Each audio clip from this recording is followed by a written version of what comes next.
nace en un momento donde la Revolución Verde es la que manda, ¿cierto? Y toda la tecnología y todos los principios de la Revolución Verde se imponían a través de la Facultad de Agronomía. A nosotros nos tocó ese choque. Afortunadamente entramos en un momento en que el mundo está cambiando, ¿cierto? Y llegamos a Bogotá, llegamos a esta universidad en un momento en que todo está cambiando, se rompen paradigmas. Creo que todo entraba mucha gente a agronomía, no es como ahora que porque no entraba nadie, porque entraban, se presentaban 500 y dejaban 120 o 90. Y en esos 90 lo importante, aquí en Bogotá tú podías encontrar 10 de la costa, de los Santanderes. Entonces eso hacía que existiera mucha diversidad cultural, mucha diversidad de ideas, y entonces fue una época muy especial, muy buena, porque nos integramos con muchas colonias. Cuando nosotros ingresamos estaban las aulas que pertenecían inicialmente a geología, o sea, el Torreón y unas 4 aulas. Como no teníamos sitio en esos primeros semestres, recibimos clases en toda la universidad. Nosotros una clase la recibíamos en filosofía, la otra la recibíamos por allá en ciencias de la educación, y volvíamos uno a ingeniería y volvíamos a las aulas. Solamente en las aulas se dictaba lo que era relacionado con la Facultad de Agronomía directamente.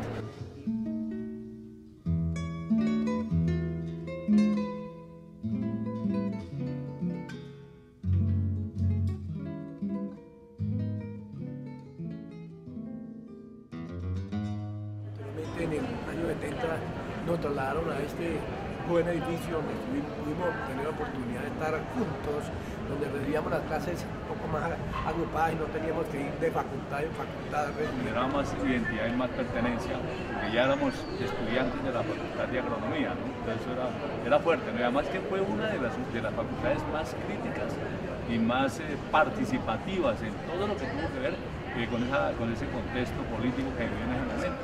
Y muchas de las materias de tipo sociológico que veían acá en la facultad, tipo reforma agraria, todas estas electivas, tenían que ver mucho con estas luchas agrarias que se presentaban en el país. Entonces, por eso esa fue la consecuencia de que la facultad fuera la que más liderara estas luchas estudiantiles. Era tan inquieta nuestra preocupación por la tierra que, digamos, recordábamos una anécdota que en el cementerio pasó el movimiento estudiantil y el otro día apareció un letrero que decía: levántense vagos que la tierra es para el que lo trabaja. En ese tiempo, que es una cuestión que no ven ahorita los estudiantes, existían las cafeterías estudiantiles. Las cafeterías eran unos servicios excelentes, en mi concepto eran excelentes. También existían las residencias universitarias, que era un servicio que se prestaba a la gente o a los estudiantes que llegaban de otras partes del país y no tenían en Bogotá, incluso no tenían familiares, entonces se alojaban allí. Yo vivía 24 horas en la universidad, vivía día y noche en la universidad. Entonces, eso yo lo reivindico como uno de los mejores aportes de la universidad en mi formación, no solamente profesional, sino personal. Esos edificios donde estuvo la rectoría, eso lo llamábamos Gorgona. Gorgona era, haga de cuenta, una isla donde eran las residencias, ahí vivían los estudiantes. Estábamos estudiando, a las 11 de la noche me dio a mí por mirar por la ventana, y cuando nos dimos cuenta estábamos rodeados de ejército. Entonces me asomé, ¿qué pasó aquí? No, está el ejército, todo.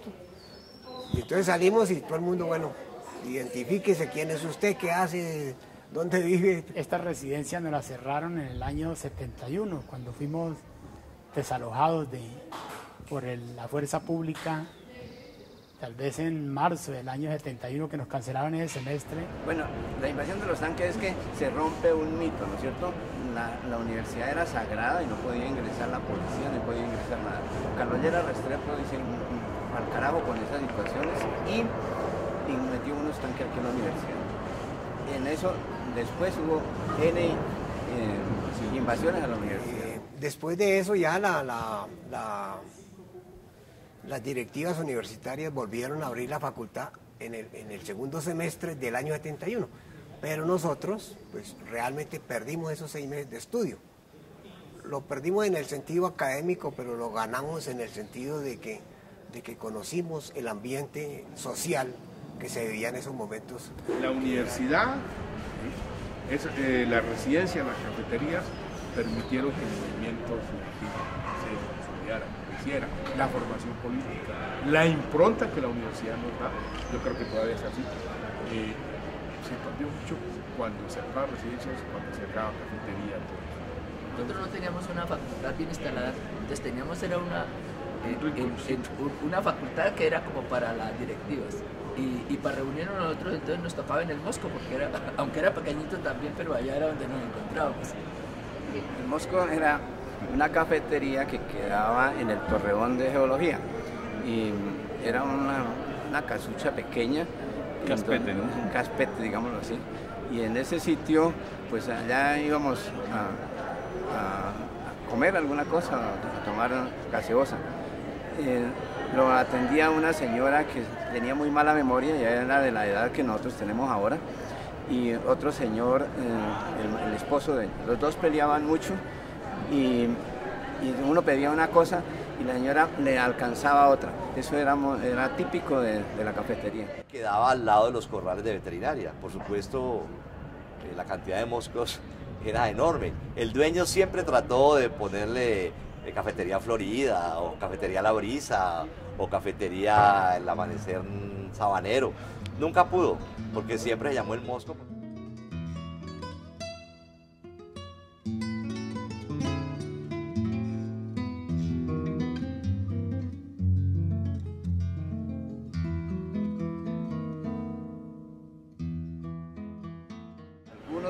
Participábamos en un movimiento que manejaba, ¿verdad?, como una policía universitaria, que era el servicio de cooperación estudiantil, que vigilábamos que no ingresaran otras personas de otras universidades o de personas particulares a comer en la universidad, que era muy barato. Las filas en la universidad podían durar aproximadamente 3 horas. Ese era algo bien interesante, que uno por ayudar allá en la cafetería a poner los cubiertos y a organizar la cafetería, entonces por eso tenía derecho, y a vigilar las colas.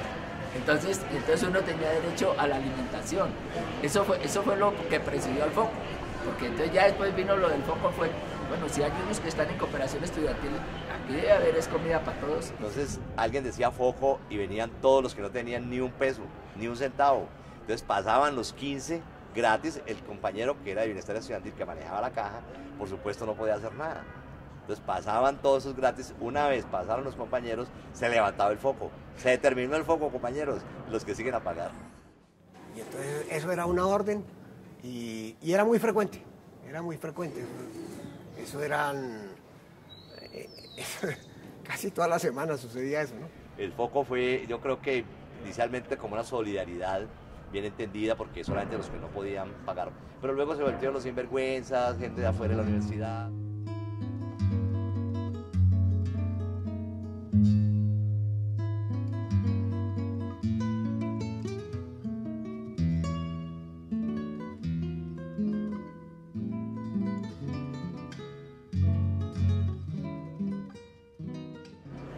Hoy en día pues ya se ha superado una concepción que se tenía de que la formación profesional era en las aulas, ¿sí?